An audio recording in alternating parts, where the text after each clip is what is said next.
الحمد لله نحمده ونستعينه ونستغفره ونعوذ بالله من شرور أنفسنا وسيئات أعمالنا من يهده الله فلا مضل له ومن يضلل فلا هادي له وأشهد أن لا إله إلا الله وحده لا شريك له وأشهد أن محمدا عبده ورسوله أما بعد فإن خير الحديث كتاب الله وخير الهدي هدي محمد صلى الله عليه وسلم وشر الأمور محدثاتها وكل محدثة بدعة وكل بدعة ضلالة وكل ضلالة في النار. أعوذ بالله من الشيطان الرجيم. بسم الله الرحمن الرحيم. ومن يشاقق الرسول من بعد ما تبين له الهدى ويتبع غير سبيل المؤمنين نوله ما تولى ونصله جهنم وساءت مصيرا. وقال النبي صلى الله عليه وسلم: لا تزال طائفة من أمتي ظاهرين على الحق لا يضرهم من خذلهم ولا من خالفهم ولا من ناظرهم حتى يأتي أمر الله وهم ظاهرون. أو كما قال النبي صلى الله عليه وسلم. وقال عليه الصلاة والسلام: لقد تركتكم على البيضاء ليلها كنهارها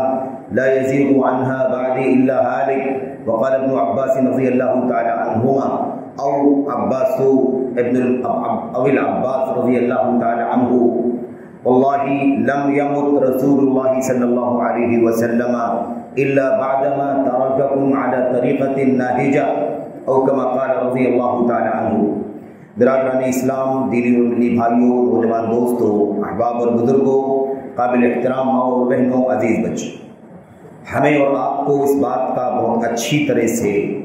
اعتراف کرنا اور اس پر اللہ تبارک و تعالیٰ کی حمد کرنا، اس کا شکر ادا کرنا ضروری ہے کہ اللہ تبارک و تعالیٰ نے ہمیں اور آپ کو اس راستے پر چلنے کی توفیق عطا فرمائی ہے جس راستے کو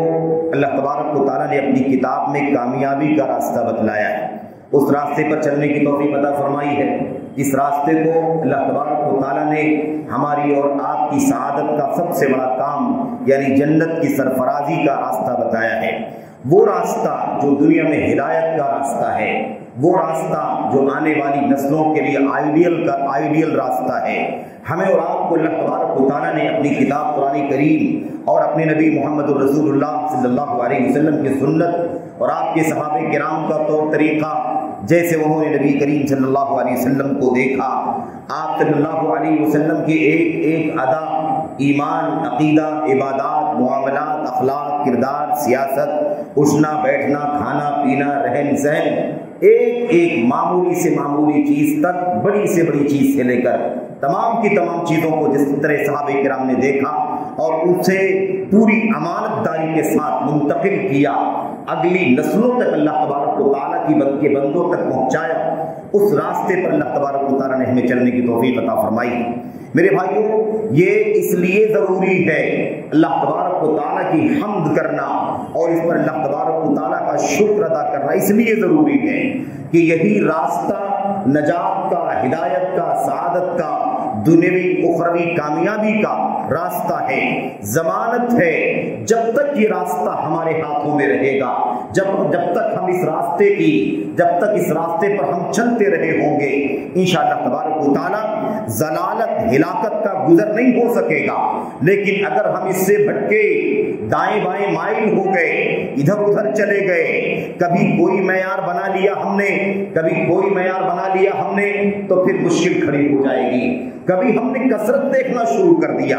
کبھی ہم نے کسی کی پاپولیرٹی دیکھنا شروع کر دیا، کبھی کسی کے فالوور زیادہ دیکھنا شروع کر دیا، کبھی کسی کا نام اور چرچا زیادہ دیکھنا شروع کر دیا، کبھی کسی کی شہرت دیکھنا شروع کر دیا، کبھی کسی کا اسٹیج اور بینر دیکھنا شروع کر دیا کہ یہ بہت زیادہ مشہور ہے، معروف ہے، یا بہت زیادہ مقام ان کا دنیا میں چل رہا ہے. تو یاد رکھو کہ پھر وہ راستہ چھوٹنے کا خطرہ ہے جو راستہ نجات کا راستہ ہے، کامیابی کا راستہ ہے. یہ راستہ میرے بھائیوں، اس کے بہت سارے نام ہیں. اس راستے کا نام سلف کا راستہ ہے، اس راستے کا نام صحابہ کرام کا راستہ ہے، اس راستے کا نام نبی کریم صلی اللہ علیہ وسلم کا راستہ ہے، اس کا نام اہل الحدیث کا راستہ ہے، اس کا نام میرے بھائیوں اللہ تبارک و تعالیٰ کی، اللہ کے نبی علیہ السلام کی حدیثوں کی روشنی میں آئی ہوئی فضیلت، نجات یافتہ طائفے کا راستہ ہے، اللہ تبارک و تعالیٰ کی مدد سے سرفراز لوگوں کا راستہ ہے۔ قرآن کریم کی آیتوں میں، اللہ کے نبی کی حدیثوں میں اس کے بہت سارے نام آئے ہوئے ہیں۔ آپ وہ نام کسی بھی طرح سے استعمال کریں، وہ صفاتی نام ہے۔ آپ کو کوئی تانا دینا شروع کر دے کہ آپ کون سے طبقے کے ہیں، آپ میں بہت سارے فرقے ہیں، اہل حدیثوں میں بہت سارے ٹولیاں بن چکی ہیں، اہل حدیثوں میں بہت سارے الگ الگ نظریات قائم ہو گئے ہیں، ایسا کوئی تانا دے تو آپ اسے سمجھائیں نہیں میرے بھائیوں، کوئی فرقہ وقع نہیں ہوا ہے، بلکہ یہ وہ راستہ ہے قرآن کا، سنت کا، حضرات صحابہ کرام کا، ان کے نقش قدم پر چلنے والے تابعین کا، تبع تابعین کا، اور انہی کی پیروی کرنے والے حضرات محدثین کا، انہی کے نقش قدم پر چلنے والے ائمہ اربعہ کا، انہی کے نقش قدم پر چلنے والے امت کے فاضلہ فقہاء کا، اور یہ سلسلہ چلتا ہوا آج تک آیا ہوا ہے۔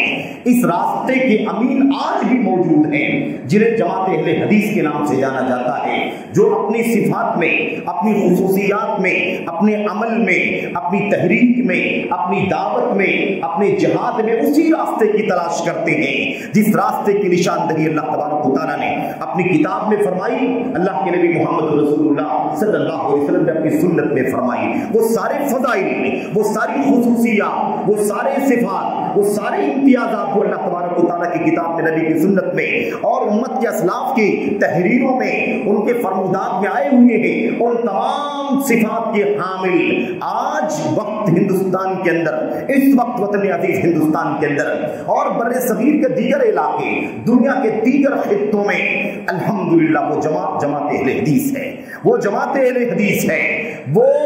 طائفہ سلف کا طائفہ کہلاتا ہے، وہ راستہ اہل سنت کا راستہ ہے، وہ جماعت کا راستہ ہے، وہ صحابہ کرام کے نقش قدم پر چلنے والے لوگ ہیں، تابعین کی ڈگر تلاش کرنے والے لوگ ہیں، وہ اس کے سوا کسی کی بات کو خاطر میں نہیں لاتے، شخصیت اعلیٰ سے اعلیٰ کیوں نہ ہو،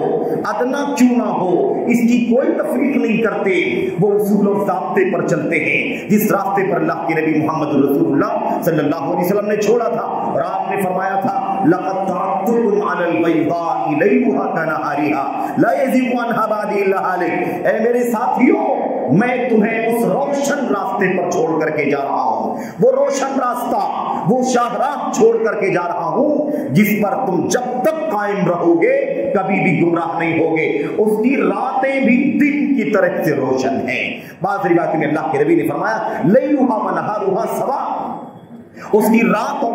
اس کے دن دونوں ایک جیسے ہیں، سیم ہیں، رات بھی ویسے ہی روشن ہے جیسے اس راستے کا دن روشن ہے۔ اللہ کے نبی صلی اللہ علیہ وسلم نے فرما دیا تھا وہ راستہ چھوڑ کر کے جا رہا ہوں، اسی پر قائم رہنا، اسی پر ڈٹے رہنا، اسی پر جمے رہنا۔ اور آپ نے یہ بھی فرمایا تھا یاد رکھو میرے ساتھیوں، میری امت کے لوگوں، جب یہ زمانہ آگے جائے گا، میں دنیا سے چلا جاؤں گا، صحابہ تمہارا دور آئے گا، اس کے بعد کیا ادوار آئیں گے تو بہت سارے اختلافات کھڑے ہوں گے، بہت ساری ٹولیاں، بہت سارے فرقے، بہت سارے دھڑے، بہت سارے احزاب، بہت ساری نظریات، بہت سارے افکار،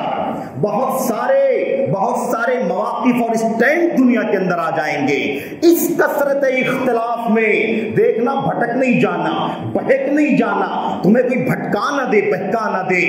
اس سے چوکن نہ رہنا۔ فَعَلَيْكُمْ بِسُنَّتِي وَسُنَّتِ الْخُلَفَاءِ الرَّاشِدِينَ الْمَهْدِيِّينَ مِن بَعْدِي۔ اس اختلاف میں، اس فرقے بندی میں، اس دھڑوں میں، ان گروپ بازیوں میں، ان ٹولی کے ماحول میں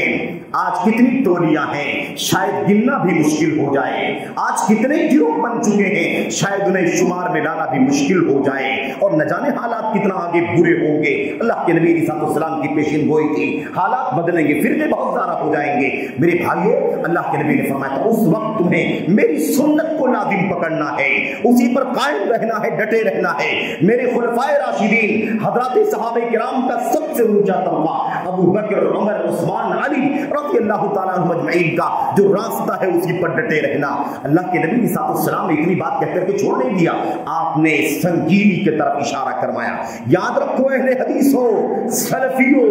آج ایک طوفان کھڑا ہے، اتنے سارے فرقے، اتنی ساری ٹولیاں کہ آج اہل الحدیث کے اندر بھی ان سے متاثر ہونے والے لوگ پیدا ہو رہے ہیں۔ کوئی اہل حدیث حدیث کہہ رہا ہے متاثر ہے کسی انحراف سے، کوئی اہل حدیث کہتا ہے متاثر ہے کسی فکر سے، کوئی اہل حدیث کہتا ہے متاثر ہوتا جا رہا ہے کسی انحرافی راستے سے متاثر ہوتا جا رہا ہے۔ یہ حالات بنتے چلے جا رہے ہیں۔ اس وقت اس حدیث کو بہت اچھی طرح سے پکڑنا، اللہ کے نبی صلی اللہ علیہ وسلم نے فرمایا تھا تمسکوا بها وعضوا علیہا بالنواجذ، اے میرے لوگوں، امت کے لوگوں،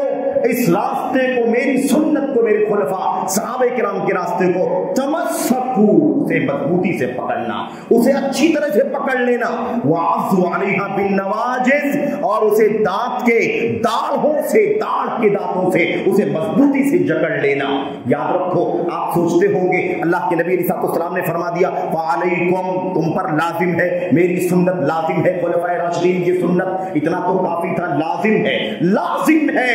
اسی کو پکڑنا۔ لیکن اللہ کے نبی آگے فرماتے ہیں اسے اچھی طرح سے مضبوطی سے پکڑنا، تمسک کرنا، اور آگے اللہ کے نبی نے فرمایا، آگے آپ نے فرمایا وعضوا علیہا بالنواجذ، یہ داڑھ کے جو اندر والے دانت ہیں جہاں کی گرفت بہت مضبوط ہوتی ہے، اس سے پکڑ کر کے رکھنا میری سنت کو۔ اتنا زیادہ کہنے کی ضرورت کیا تھی؟ نبی نے کہا لازم ہے تو لازم ہے امت کے اوپر، لیکن اس لیے فرمایا کیونکہ اللہ کے نبی نے فرمایا تھا وہ جو بہت سارے فرقے پیدا ہوں گے، من یعش منکم بعدی فسیری اختلافا کثیرا، میرے بعد جو لوگ زندہ رہیں گے وہ لوگ بہت زیادہ اختلاف دیکھیں گے، تو بہت زیادہ اختلاف جب دیکھیں گے، فرقے، ٹولیاں، گروہ، اور نہ جانے کتنے کتنے ٹکڑے بن جائیں گے، یہ ٹکڑیاں آپ کو سنت سے ہٹانے کی کوشش کریں گی، آپ کو سنت سے ہٹائیں گی، صحابہ کے راستے سے ہٹائیں گی، ابو بکر، عمر، عثمان و علی کے راستے سے ہٹائیں گی، تمہیں سنت پر قائم رہنے نہیں دینا چاہیں گی۔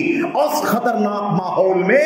یاد رکھو تمہیں بہت مضبوطی سے پکڑنا ہے، اتنا مضبوطی سے جیسے تم دانت کے داڑھوں سے، داڑھ کے دانتوں سے پکڑ کر کے کسی چیز کو مضبوط کر لیتے ہو، ایسے تمہیں پکڑنا ہے۔ اہل حدیثوں کو یاد رکھنا ہے۔ آج میرے بھائیوں یہ حالات دھیرے دھیرے بگڑتے چلے جا رہے ہیں، اتنی ساری ٹولیاں، ہمارا نوجوان بہک رہا ہے، ہمارا بچہ بہک رہا ہے، ہماری بہن بہک رہی ہے، ہمارا عام بھائی بہک رہا ہے، نہ جانے کس کس کے نظریے کو فالو کر رہا ہے، اس لیے کہ اس کا نام بہت زیادہ ہے، اس لیے کہ اس کے فالوور بہت زیادہ ہیں، اس لیے کہ اس کے سبسکرائبر بہت زیادہ ہیں، اس لیے کہ میڈیا پر بہت زیادہ چھایا ہوا ہے، اس لیے کہ اس کی سرگرمی بہت زیادہ ہے، اس لیے کہ اس کی ایکٹیویٹی بہت زیادہ ہے، وہ تو بہت کام کرتے ہیں۔ اہل حدیث تو کام ہی نہیں کرتے، اہل حدیث کام نہیں کرتے میرے بھائیوں، کبھی چاول نہیں بٹواتے، کبھی میرے بھائیوں کمبل کپڑے نہیں بٹواتے، کبھی راستے میں پوسٹر نکل کر کے آندولن نہیں کرتے، کبھی بینر لے کر کے حکومت کے خلاف کھڑے نہیں ہوتے، اس لیے علماء اہل حدیث کچھ کام ہی نہیں کرتے۔ اس لیے اب جو لوگ یہ سب کام کرتے ہیں ان کے پیچھے ہمارا نوجوان جا رہا ہے۔ میرے بھائیوں، میرے بزرگوں، یہ ماحول بنتا چلا جا رہا ہے، کوئی بہت زیادہ پاپولر ہے، ہندوستان سے، پڑوسی ممالک سے، آگے سے، پیچھے سے، مشرق و مغرب سے ہمارا نوجوان اس کے پیچھے بھاگ رہا ہے، بھٹک رہا ہے، اور سوچتا ہے کہ وہاں مجھے جو کچھ علم ملے گا، مجھے جو وہاں اطمینان ملے گا، وہ کہیں نہیں مل سکتا ہے۔ اس طرح کے حالات پیدا ہوتے چلے جا رہے ہیں۔ میں آپ کے سامنے یہ کہنا چاہتا ہوں، یاد رکھو، ایمان مضبوط رکھو، عقیدہ مضبوط رکھو، ڈٹے رہو اس نقش قدم پر کہ نبی نے ہمیں اندھیرے میں نہیں چھوڑا، نبی نے ہمیں جس راستے پر چھوڑا ہے اس راستے کی 3 خصوصیات ہے، یاد رکھنا۔ ہم منہج کہتے ہیں، لِكُلٍّ جَعَلْنَا مِنْكُمْ شِرْعَةً وَمِنْهَاجًا، ہم نے تم میں سے ہر ایک کے لیے ایک شریعت بنائی ہے اور ایک راستہ بنایا ہے، ایک راستہ، شاہراہ بنایا ہے۔ اس منہاج، منہج، نہج کا معنی کیا ہوتا ہے؟ اس کا معنی یہ ہوتا ہے ایسا راستہ جو راستہ بالکل سیدھا ہے، وہ راستہ بالکل سیدھا ہے، وہ راستہ نمبر 2، اس راستے کا معنی کیا ہے؟ منہج کا معنی وہ راستہ بالکل روشن، اس کے اوپر کوئی اندھیرا پن نہیں، کوئی وہاں الجھن نہیں، کوئی پیچیدگی نہیں ہے، وہ راستہ بالکل سیدھا بھی ہے، بالکل روشن بھی ہے۔ نمبر 3، وہ راستہ بہت سمپل اور سادہ بھی ہے۔ کہاں کہاں بھٹکو گے، کس کو تلاش کرو گے میرے بھائیو؟ ایشیا میں کس کے پیچھے بھاگو گے، آسٹریلیا میں کس کے پیچھے بھاگو گے، اور یورپ میں کس کے پیچھے بھاگو گے، عرب غیر عرب کس کے پیچھے بھاگو گے؟ میرے بھائیو بہت جھنجھٹ ہے، ان ساری جھنجھٹوں سے ایک سمپل راستہ ہے، وہ راستہ جو قرآن سنت نبی کریم صلی اللہ علیہ وسلم کا صحابہ کرام نے اپنی آنکھوں سے قرآن کو اترتے ہوئے دیکھا، اب اس کی تلاوت کو نبی کی زبان سے سنا اور اس پر عمل کرتے ہوئے اپنی آنکھوں سے دیکھا، اسے پورے طور پر امانت کے ساتھ آگے بڑھا دیا۔ بس اسی کو پکڑ لو، تمہیں کسی ایرے گہرے کے پیچھے نہیں بھاگنا، کسی فرقہ، کسی ٹولی، کسی گروہ، کسی کے چکر میں نہیں پھنسنا ہے۔ تمہیں کوئی نہ ورغلائے، تمہیں کوئی نہ بہکائے، تمہیں کوئی نہ دھوکے میں ڈال دے۔ بڑا عجیب و غریب ماحول بنتا چلا جا رہا ہے، اور خطبہ جمعہ ہے، لمبی بات مجھے کرنی بھی نہیں ہے، میں تھوڑی دیر آپ سے گفتگو کرنا ہے، اس لیے مجھے 2-3 باتیں آپ کے سامنے خاص طور پر ذکر کرنی ہے۔ میرے بھائیوں، میرے بزرگوں، میں سمجھتا ہوں کہ میڈیا کے اس دور میں، یعنی سوشل میڈیا کے اس دور میں، یہ بات کسی کے لیے سمجھنا مشکل نہیں ہے کہ لوگ اپنا اپنا جھنڈا اٹھاتے ہیں، اپنا اپنا بینر لگاتے ہیں، اپنی اپنے چینل کھولتے ہیں، اور اس کے بعد جو جتنی پبلسٹی کر لے جائے، جو جتنا زیادہ شہرت کر لے جائے، جو جتنا زیادہ پروپیگنڈا کر لے جائے، جو جتنا زیادہ اس کا استعمال کر کے پاپولر ہو جائے، یہ صورتحال بنی ہوئی ہے۔ وہ سمجھتا ہے کہ میں سب سے زیادہ کامیاب ہوں، اسی کے پیچھے لوگ بھاگ رہے ہیں، کسی کے پیچھے مقصد مال ہے، کسی کے پیچھے مقصد شہرت ہے، کسی کے پیچھے مقصد چودراہٹ اور سرداری ہے، کوئی اپنی قیادت ثابت کرنا چاہتا ہے، کوئی اپنے بڑے کے پیچھے لوگوں کو لگانا چاہتا ہے، کوئی اپنے فرقے کی پبلسٹی کرتا ہے، کوئی اپنی شخصیت کا غلام بنانا چاہتا ہے، کوئی اپنی فکر کو امت کے اندر عام کرنا چاہتا ہے۔ اس طرح کا ماحول بنا ہوا ہے۔ میرے بھائیوں، اس وقت ہمیں سب سے زیادہ چوکنا رہنا ہے۔ کیوں معلوم آپ کو؟ اس لیے آپ کو، ہم کو سب سے زیادہ چوکنا، اہل حدیثوں کے نوجوانوں کو، اہل حدیثوں کے بچوں کو، ان کی خواتین کو، ان کے مردوں کو، عوام کو، خواص کو بھی بہت زیادہ چوکنا رہنا ہے۔ کیوں معلوم آپ کو؟ اس لیے کہ اگر کہیں شکار کوئی بنے گا ان فرقوں کا تو آپ بنیں گے، ورنہ بقیہ سب تو پہلے سے بھٹکے ہوئے ہیں، بقیہ سب بہکے ہوئے ہیں، بقیہ سب راہ راست سے کوئی کنارے اس کوئی کنارے اس چل رہا ہے۔ اگر نقصان ہوگا تو آپ کا ہوگا، نقصان ہوگا تو اہل حدیث نوجوان کا ہوگا، نقصان ہوگا تو جماعت اہل حدیث کا ہوگا، کوئی اور شکار نہیں ہوگا۔ میرے بھائیوں، صوفیت کی راہ تو گمراہی کی راہ ہے، وہاں جو گیا وہ تو پہلے سے بھٹکا ہوا ہے۔ شخصیت پرستی کی راہ تو پہلے سے خطرناک ہے، اندھی تقلید کی راہ تو پہلے سے ہی سنت کی راہ سے ہٹی ہوئی ہے۔ ایسے ہی عقل پرستی کی راہ،